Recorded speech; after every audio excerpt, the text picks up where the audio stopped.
Il-mulej ma'kom. U miegħek ukoll. Qari mill-Evanġelju skont San Mattew. Glorja lilek mulej. Dak iż-żmien Ġesu ra wieħed bil-qiegħda quddiem il-mejda tat-taxxi kien jismu Mattew. Ejja warajja qallu. Dak qam u mar warajh. U ġara li kif qatt għandu għall-mejda ġew bosta pubblikani u mitinbin u għadu madwar il-mejda ma' Ġesu u d-dixxipli tiegħu. Meta raw dan, il-Fariżej qalu lid-dixxipli għaliex jiekol mal-pubblikani u l-mitinbin li mgħallem tagħkom. U semagħhom u qal, it-tabib ma jeħtieġuhx dawk li huma f'saħħithom iżda l-morda. Mela morru talmu x'jiġifieri, ħnina rrid u mhux sakrifiċċju, għax mhux il-ġusti ġejt insejjaħ iżda lill-midinbin. Il-kelma tal-mulej. It-tifħil lilek Kristu.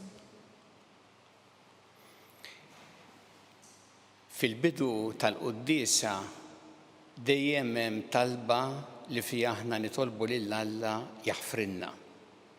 Waħda mit-talbiet hija dik li għedna llum fejn ngħidu jien tnibt ħafna bil-ħsieb, bil-kliem, bil-għamil u billi ħallejt birijieti. U nżidu ħtija tiegħi bl-ikbar ħtija tiegħi.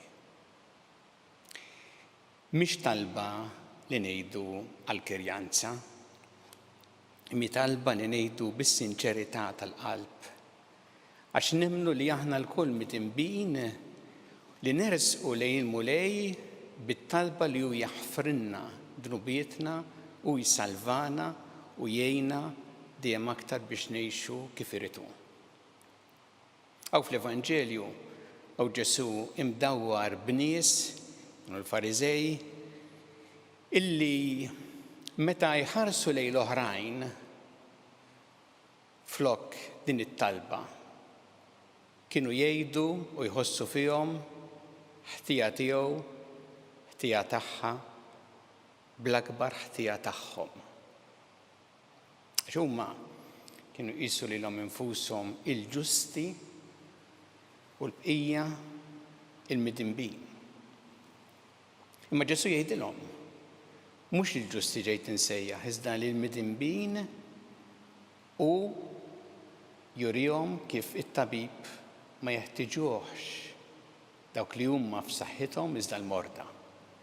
U hawn fl-Evanġelju huwa wieħed minn dawk li sejjaħ Ġesu l-Mattew li kien pubblikan sejjaħlu għallu ejja warajja.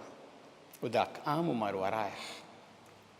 San Beda fil-kummentarju sabiħ fuq din is-silta l-għażla ta' San Mattew jgħid il-ħarsa li xeħed fuqu Ġesu aktar milli daqat għajn minn barra kienet ħarsa ta' ħniena minn ġewwa. Ra bniedem pubblikan ħares lejh b'ħarsa ta' ħniena u ta' għażla u qallu ejja warajja. Dik kienet l-għażla ta' Ġesu u dik hija l-ħarsa sabiħa ta' Ġesu li lilna tamlilna ħafna kuraġġ. Il-fatt Papa Franġisku ħa bħala l-motto tiegħu propju din is-silta mill-kummentarju ta' San Beda fuq l-għażla ta' San Mattew u propju meta jgħid ħares lejh b'ħarsa ta' ħniena u ta' għażla. Il għaliex din turina li aħna l-koll midinbin li għandna bżonn il-ħniena u l-maħfra ta' Alla. Aħna ma niġux fil-Knisja għax aħna perfetti. Kieku il-Knisja kienet biss tilqa ġo fiha lil perfetti, kieku l-knejjes huma vojta. Ġieli jkun hemm min jirraġuna hekk jgħid jiena ma mmurx il-Knisja għax dawk apokriti, speċi jiena m'iniex bħalhom. Imma Ġesu jfakkarna li aħna immorru l-Knisja ila li ġmitinbin li narfu il-ħażen tagħna ma narfu wkoll il-mulej isalvana hu u joħroġna mid-dnub tagħna. U għalhekk il-Knisja tilqa' fiha lill-midinbin. Sa dan ifisser li tajba li nagħmlu għad id-domanda li aħna nkunu kuntenti fid-dnub tagħna xejn minn dan. U Papa Franġisku jagħmel distinzjoni tant importanti bejn qalb midimba u qalb korrotta. Qalb midimba tfisser li aħna narfu il-ħażin u ngħidulu b'ismu ħażin, narfu li għamilna ħażin, jiddispjaċina tiegħu nitolbu lil Alla maħfra u Alla jagħtina l-maħfra u l-ħniena tiegħu. Dik hija qalb midimba. Qalb korrotta hija qalb li ta' xi ħadd li jissetilja fil-ħażen. Aċċetta flok li l-ħażin jgħidlu ħażin li jgħidlu dan l-istil tal-ħajja tiegħi u ngħix hekk. U allura jibqa' jgħix fil-ħażen jew fil-ħażen il għaliex aċċetta li dak huwa l-mod kif jgħix.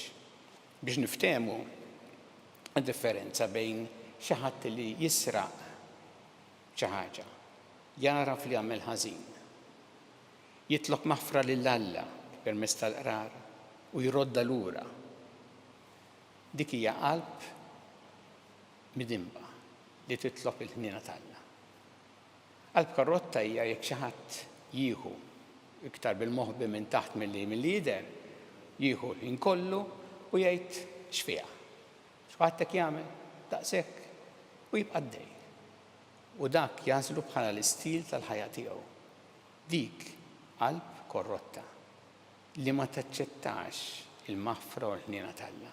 Tolbu l-mulej illum il-quddiesa mdawlin bil-kelma tiegħu li aħna narfu id-dnubiet tagħna li nitolbuh il-maħfra u ħniena tiegħu li qatt ma nissetiljaw għall-ħażen mod li jkollna qalb korrotta imma il-qalb tagħna tkun dejjem miftuħa għall-maħfra u għall-ħniena tiegħu.